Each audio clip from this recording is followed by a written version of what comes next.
The sirens wailed through Maple Street at 3:47 a.m., their red and blue lights painting the pristine suburban lawns in violent strokes. Sarah Chen stood in her bathrobe on her front porch, watching in stunned silence as paramedics wheeled a covered gurney past the very pool she'd been trying to warn everyone about for months. Behind her, neighbors emerged from their homes one by one, their faces pale with horror and recognition. The woman who had dismissed every concern laughed at every warning, and called the police on anyone who dared question her judgment, now stood frozen in her doorway across the street. Their cause tonight, the water had finally claimed its victim, and the entire neighborhood knew exactly who was to blame. The first time Sarah Chen saw the installation crew breaking ground in Linda Morrison's backyard, she felt a chill that had nothing to do with the October morning air. Through her kitchen window, she watched the workers jackhammer through the concrete patio, their machines churning up earth that looked darker than it should have been. "Honey, you need to see this," she called to her husband David, who was getting ready for work upstairs. David appeared in the kitchen, adjusting his tie. "What's wrong now? Linda's putting in a pool. So good for her. Maybe she'll actually use her backyard for something other than those god-awful garden gnomes." Sarah shook her head, pointing toward the Morrison property. "Look at where they're digging." David squinted through the window. The crew had marked out a perfect rectangle that stretched from the back of Linda's house almost to the property lying directly over the old septic system that had serviced both their homes back in the 1960s, before the city had extended the sewer lines to Maple Street. "She can't dig there," Sarah said. "The city records show that old septic tank was never properly decommissioned. It's just sitting there, full of Sarah. That was 60 years ago. If there was a problem, the city would have caught it during permitting." But Sarah knew Linda Morrison well enough to suspect that permits were viewed as suggestions, rather than requirements. Linda had been their neighbor for 15 years, and in that time, she'd managed to avoid city oversight on everything from her unpermitted home additions to the commercial-grade generator she'd installed without an electrical inspection. At 7:30, Sarah walked across the street. Linda stood in her driveway, coffee mug in hand, surveying the destruction of her backyard like a general reviewing battlefield plans. "Morning, Linda," Sarah said, trying to keep her voice light. "Exciting project you've got going on." Linda turned, her expression immediately guarded. She was a woman who wore her 58 years like armor-perfectly coiffed blonde hair, expensive athleisure wear, and the kind of smile that never quite reached her eyes. "Sarah, I was wondering when you'd come over to stick your nose in. I'm not trying to interfere. I just wanted to mention that there might be an old septic system buried back there. I have some city records that show records from when the Stone Age." Linda's laugh was sharp. "This is my property. I've done my research." Sarah pulled out her phone, showing Linda the copied documents she'd retrieved from the city planning office. According to this, the septic tank serviced both our properties until 1967. It was supposed to be pumped and filled, but there's no record of that ever happening. Linda barely glanced at the screen. "Those are just pieces of paper, Sarah. The city already approved my permits. If there was a problem, they'd have found it. Did you get a soil analysis done? Because if there's contamination, I don't need a soil analysis. I need you to mind your own business." Linda's voice had turned cold. "I've been planning this pool for 2 years. I'm not going to let some paranoid neighbor derail my plans with conspiracy theories about imaginary septic tanks. The excavators?" Engine roared to life behind them, drowning out Sarah's response. She watched helplessly as the massive machine bit into the earth, its bucket scooping up load after load of increasingly dark soil. That afternoon, Sarah called the city planning office. "I need to report a potential safety hazard," she told the clerk. "My neighbor is excavating what I believe is the site of an old septic system. Do you have documentation of this system?"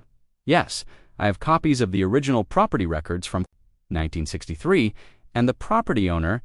Have they been made aware of your concerns?" "Yes, but she's refusing to investigate." The clerk sighed. "Ma'am, if the permits were issued properly, the city would have flagged any known hazards. You can file a complaint, but unless there's immediate danger to public health, we can't stop." Permitted construction. Sarah filed the complaint anyway, knowing it would likely disappear into the same bureaucratic void that had swallowed the septic tank record stop by Thursday. The excavation was complete. Sarah stood at her bedroom window. Staring down into the enormous hole that had been carved out of Linda's backyard, the walls were a tapestry of different soil layers, recent topsoil, older clay, and at the bottom, a stratum of black earth that glistened with moisture. She could smell it now, even with her windows closed, a sweet, cloying odor that made her stomach turn. The pool installation crew arrived Friday morning. Sarah watched their foreman, a weathered man in his 50s, climb down into the excavation with a clipboard. He spent several minutes examining the walls, taking photos and making notes. When he climbed out, his face was grim. Sarah saw him knock on Linda's front door. The conversation was brief, conducted entirely on the doorstep, with Linda's voice growing progressively louder. "I don't care what you think you smell," Linda's voice carried across the street. "This is a permitted project, and I'm paying you to install a pool, not to make excuses." The foreman tried to explain something about soil contamination and health regulations, but Linda cut him off. "I'll find another crew, someone who knows how to do their job without inventing problems." The original crew left that afternoon, their trucks loaded with equipment they'd never unloaded. By Monday, Linda had found new contractors of operation that arrived in unmarked trucks and asked no questions about the smell rising from the excavation. Sarah tried one more time to reason with her neighbor. "Linda, please, that smell is getting worse. My kids are complaining about it, and I'm worried about contamination spreading to the groundwater." Linda stood in her doorway, arms crossed. "Your kids are complaining because you're filling their heads with nonsense. There's nothing wrong with my backyard, except nosy neighbors trying to ruin my investment. This isn't about property values. This is about safety." Safety. Linda's laugh was bitter. "You want to talk about safety? How about the safety of minding your own business? How about the safety of not harassing your neighbors with fake emergencies?" That night, Sarah couldn't sleep. The smell had intensified, and she could hear David downstairs checking the locks on their windows. At 2 a.m., she called the city's emergency line. "I need to report a potential hazardous waste situation," she told the dispatcher.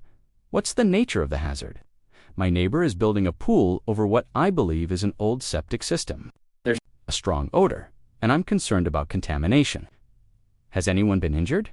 "Not yet, but, ma'am, I can file a non-emergency report. But unless there's immediate danger, this would need to be handled during business hours." Sarah hung up, frustrated. She looked out her window at Linda's backyard, where the new crew had started pouring concrete, despite the smell. In the moonlight, she could see dark stains spreading across the fresh foundation. The next morning brought the first real sign of trouble. Sarah's neighbor to the east, Mrs. Patterson, knocked on her door at 7 a.m. "Sarah, I need to ask you something. Have you noticed anything strange about your water lately?" Sarah's heart sank. "What kind of strange?" "It tastes funny, metallic, and there's a smell when I run the tap." Sarah immediately checked her own water. The smell was faint, but unmistakable, the same cloying sweetness that had been rising from Linda's excavation by noon. 3 more neighbors had reported water problems. Sarah organized an emergency meeting for that evening, hoping to present a united front to Linda. 8 neighbors gathered in Sarah's living room, their faces reflecting a mixture of anger and concern. David Patterson, a retired engineer, had brought water samples from his house and 2 others. "I ran some basic tests," he announced. "Coliform bacteria levels are through the roof. Whatever's leaching from that excavation is definitely contaminating our groundwater." "What does that mean for our families?" asked Jennifer Walsh, who lived 2 houses down. "It means we can't drink our water until this is resolved," David said. "Coliform bacteria can cause severe gastrointestinal illness, especially in children and elderly people." The group decided to confront Linda together. They walked across the street, a small parade of concerned neighbors, and knocked on her door. Linda opened it with her usual smile, but her expression hardened when she saw the group. "What's this? An intervention?" Sarah stepped forward. "Linda, we've tested our water. There's bacterial contamination that's directly linked to your excavation. We need you to stop construction until this can be properly investigated." "You need me to do what?" Linda's voice was dangerous now. "You people are unbelievable. You can't stand that I'm improving my property, so you're making up health scares to try to stop me." "We have test results," David Patterson said, holding up his folder. "Scientific PR. Part 2. The police arrived at Sarah's house at 6:47 a.m., their patrol car's presence drawing curious stares from neighbors heading to work. Officer Martinez stood on Sarah's porch, his expression professionally neutral, but tinged with embarrassment. "Mrs. Chen, we received a complaint about harassment and trespassing. The complainant says you've been organizing groups to intimidate her and damage her property, to protect the neighborhood from contamination. Ma'am, I have to ask, have you or anyone in your household been on Mrs. Morrison's property without permission?" I walked to her front door. "That's not trespassing." Officer Martinez consulted his notepad. "She also claims you've been spreading false information about health hazards to turn neighbors against her. The health hazards are real. We have water test results showing bacterial contamination. Do you have permits for those tests? Were they conducted by certified laboratories?" Sarah felt the trap closing around her. "Aren't admissible evidence of anything. Mrs. Morrison has valid permits for her construction project. Unless you have official documentation of code violations, you need to stop interfering with her legal activities," said grimly. 3 more families reported sick children this morning. The Washington's baby was hospitalized overnight with severe dehydration. People get serious about finding answers. That afternoon, while Linda was at her weekly yoga class, Sarah noticed something that made her heart race. Trying to seal the problem underground, hoping the pool structure would contain whatever toxins were leaching into the groundwater, Sarah grabbed her phone and started recording. The footage showed workers in minimal protective gear, no hazmat protocols, and concrete being poured directly over soil that was visibly stained and still emanating that sweet. She didn't notice Linda's car pulling into the driveway behind her. "What the hell do you think you're doing?" Sarah spun around to find Linda marching toward, her fury radiating from every step. Linda's voice was shrill now, her carefully maintained composure cracking. "I warned you what would happen if you didn't back off. Your construction is poisoning our water supply." The foreman from the construction crew approached them, clearly uncomfortable with a confrontation happening on his job site. "Ladies, I'm going to have to ask you to take this somewhere else. We've got concrete setting here." "She's the one who needs to leave," Linda snapped. "She's trespassing on my property." Sarah looked at the man more carefully. He was younger than the original foreman, probably in his 30s, with the kind of desperate look that came from taking jobs nobody else would touch. "You know what you're building over, don't you?" Sarah asked him. The foreman's eyes darted between her and Linda. "I'm just following the plans, ma'am. Those plans don't account for the septic contamination in that soil.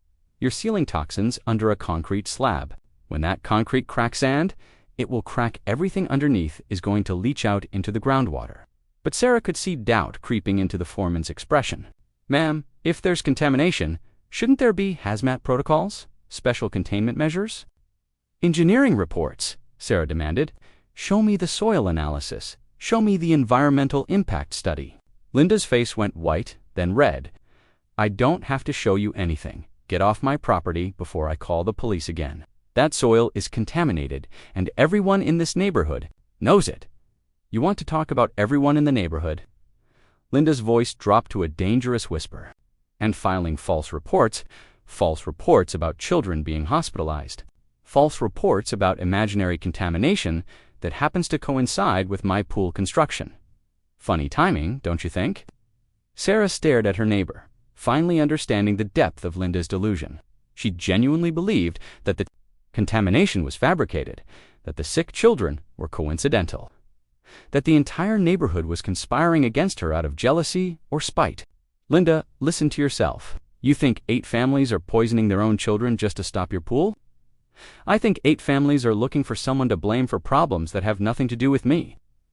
That evening, Sarah called an emergency meeting. This time, 14 neighbors showed up, including the Washingtons, whose 6-month-old daughter was back from the hospital, but still severely dehydrated. "We can't wait for the city anymore," Sarah announced. "We need to force Linda to stop construction before more people get sick." "How?" asked Tom Washington, his voice hoarse with exhaustion. "The police won't help, and Linda's made it clear she's not going to listen to reason." David Patterson cleared his throat. "We can get a court injunction to stop the work." "What kind of proof do we need?" Jennifer Walsh asked. "Official lab results. Documentation from certified environmental consultants. My daughter can't wait weeks." Sarah had been thinking about this all day. What if we don't wait for official channels? What if we handle this ourselves? The room fell silent. Everyone understood what she was suggesting. Back children are being hospitalized. Our water is contaminated, and Linda is actively covering up the source of the problem. What are you proposing? The construction crew is planning to install the pool liner tomorrow. Once that's in place, the contamination will be sealed underground where it can keep leaching for years. Foundation were to develop cracks. If the job site were to become ... unsafe, Jennifer Walsh spoke up. The debate that followed was intense and emotional. Some neighbors worried about legal consequences. Other families from going through what they'd experienced on in the end. The vote was narrow but decisive. 7 in favor, 5 against. 2 abstentions. Sarah looked around the room at the faces of her neighbor's people, who had lived quietly, lawfully, and cooperatively for years. Linda Morrison had pushed them past their breaking point. Tomorrow night, Sarah said, after the crew leaves for the day. But as the neighbors filed out of her house, Sarah noticed Mrs. Chen from across the street, lingering on the sidewalk, her phone pressed to her ear. And something in the woman's furtive posture made Sarah's blood run cold. Linda Morrison had always been good at cultivating allies, even in the most unlikely places. And if she knew what was being planned, ... Sarah watched Mrs. Chen hurry back to her house and realized that tomorrow night might be walking into a trap. But with more children getting sick every day, and Linda's construction crew racing to seal the contamination underground, about to discover that when you ignore every warning, dismiss every concern, and threaten every neighbor, you don't just make enemies, you make people desperate enough to fight back.